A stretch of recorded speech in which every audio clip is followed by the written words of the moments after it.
What is up, you guys? 11 Collects here, and today I'm so excited to finally open the Marvel Legends Infinity Saga Thor Ragnarok Surtur figure. This figure is absolutely massive.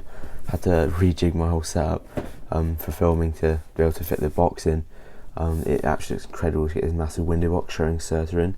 Get the lovely Infinity Saga logo, we get Surtur in the bottom, the Avengers logo, all that stuff. We get Thor Ragnarok Surtur logo at the top, again on the top right.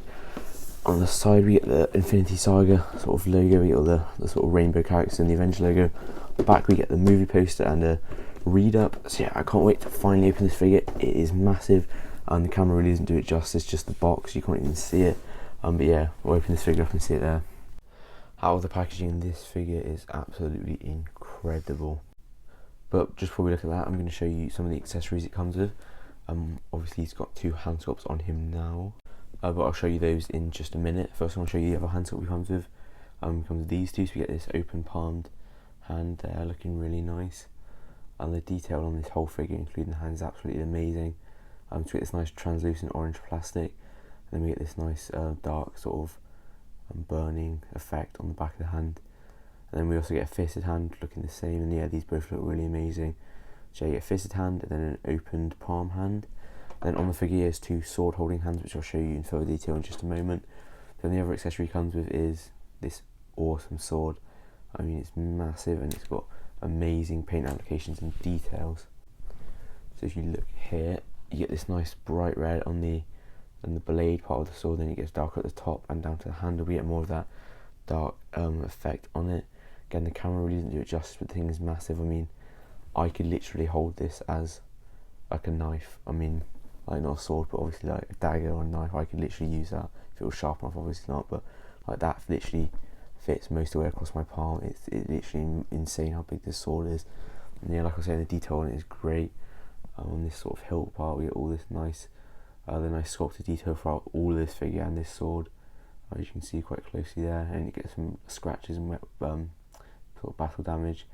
But yeah, you get this really nice sort of darker effect on the outside of it. You got this really nice detail on the guard of the sword, and yeah, it just looks really great.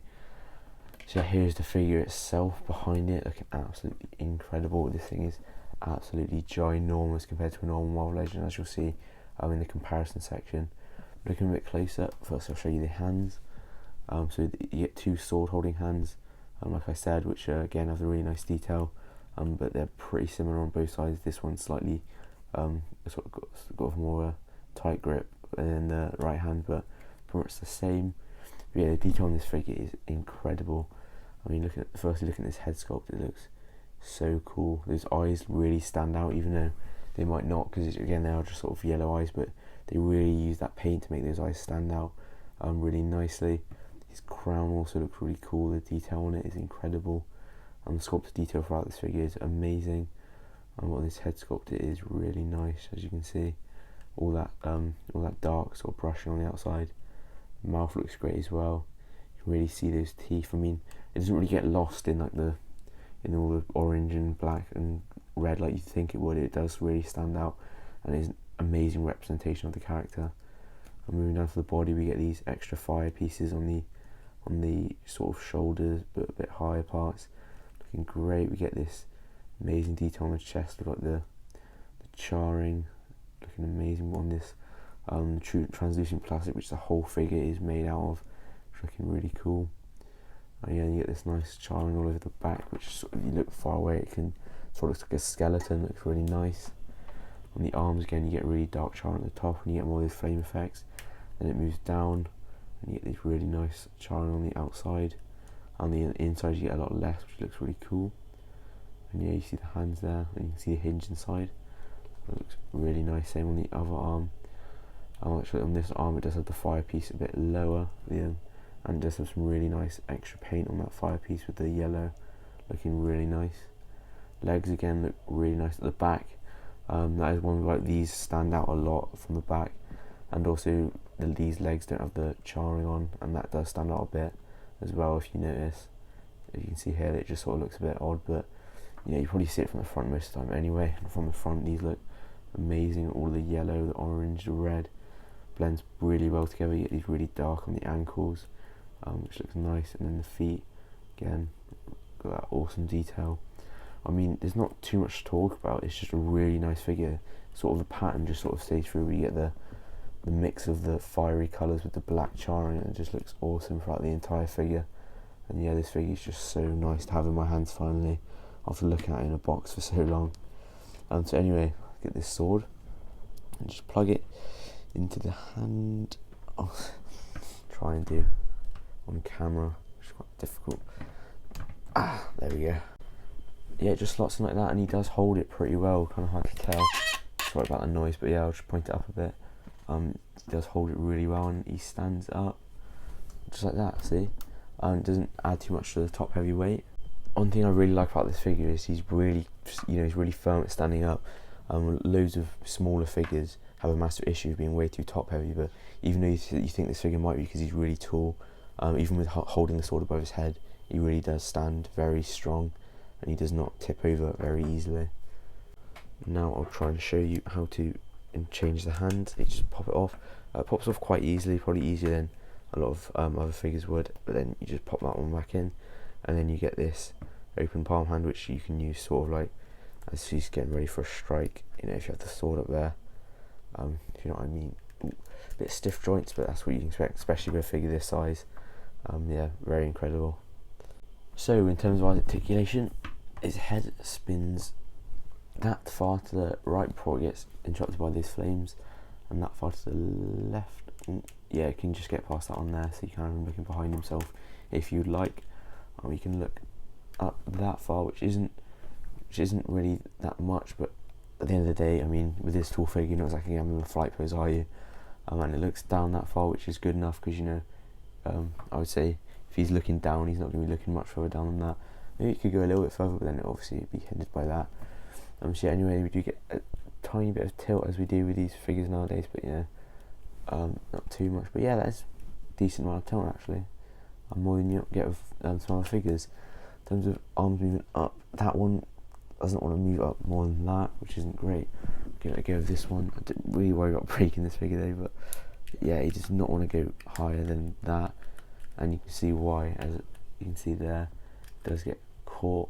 So his arms don't exactly lift up super high, but it's not that big of a deal. The size of this figure, he's not doing lots of acrobatic poses, so while it would be nice to have some better articulation, it is not a deal breaker in any way. See, his arms move all the way around like that, no problems there, so you can have all the poses like that.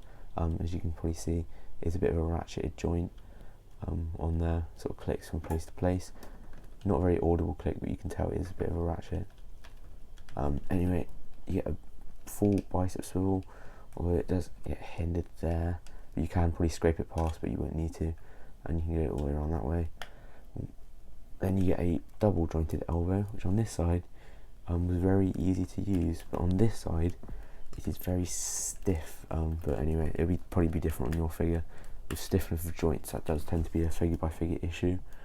And then hands, that one just popped off on me.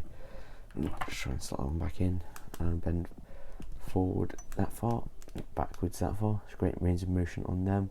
It's just popped out again. That is probably one thing I'd be wary of if I was you. And then these hands, obviously, if they're sword holding hands, they have the hinge that moves the other way, like that.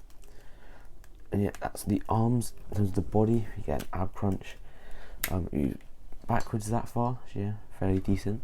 And then forwards that far. So again, he can look down on people, as he will be, as you'll see in the comparison. He is very tall. And then you get a swivel up here and a crunch up there. I don't know if that was obvious, but it's sort of part of the other crunch. So you can look even further back and further forward, and straighten that out. And then you do get a waist swivel, I think. Oh no, you don't get a waist swivel, sorry. You do not get a waist swivel. And the legs, they come out that far, forward that far, and backwards that far. And again, these are on ratchet joints. These ones are a bit more obvious ratchet joints.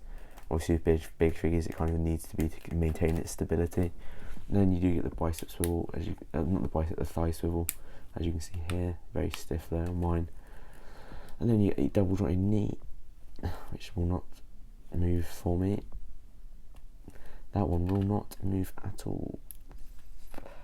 There we moved a bit. It's double jointed, you can probably see. Mine is particularly stiff though, so I'll probably try and fix that myself. Anyway, kicks forward that far and down that far, and you do get a ankle pivot and a sort of boot or ankle swivel, which is really nice to see.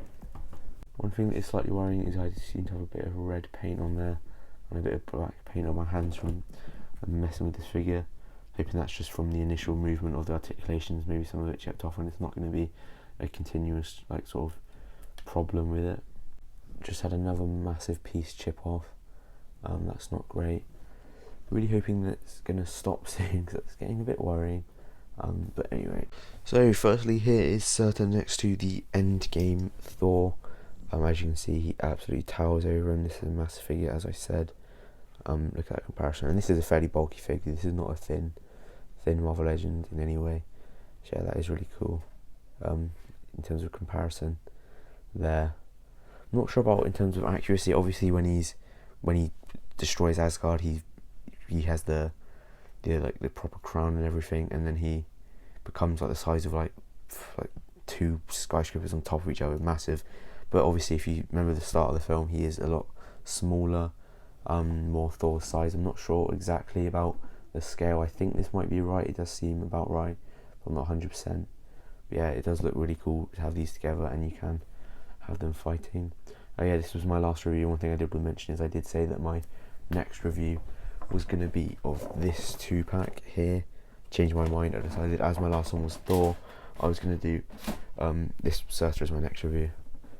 So yeah, that's what I decided to do. I don't have the Ragnarok Thor, by the way. This is the only Thor I have as of yet.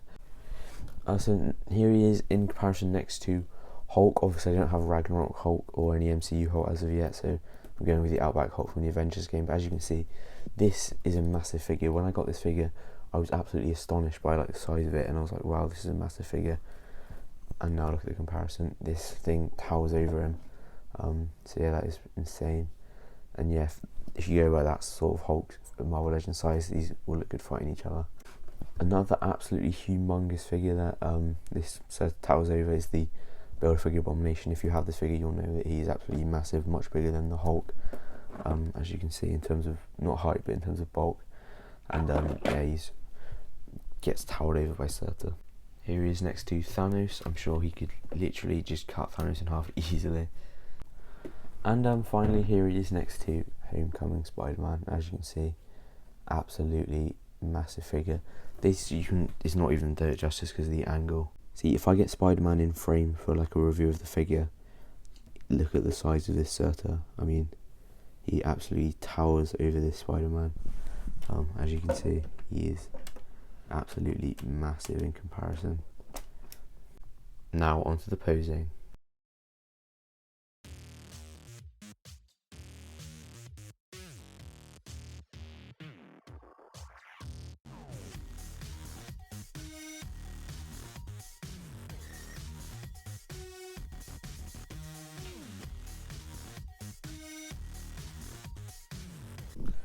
So overall, this is an absolutely amazing figure. I really hope you enjoyed the posing section, as that should showcase the scale and just the amazingness of this figure so much. So yeah, I really hope you enjoyed that. I really hope you enjoyed this review.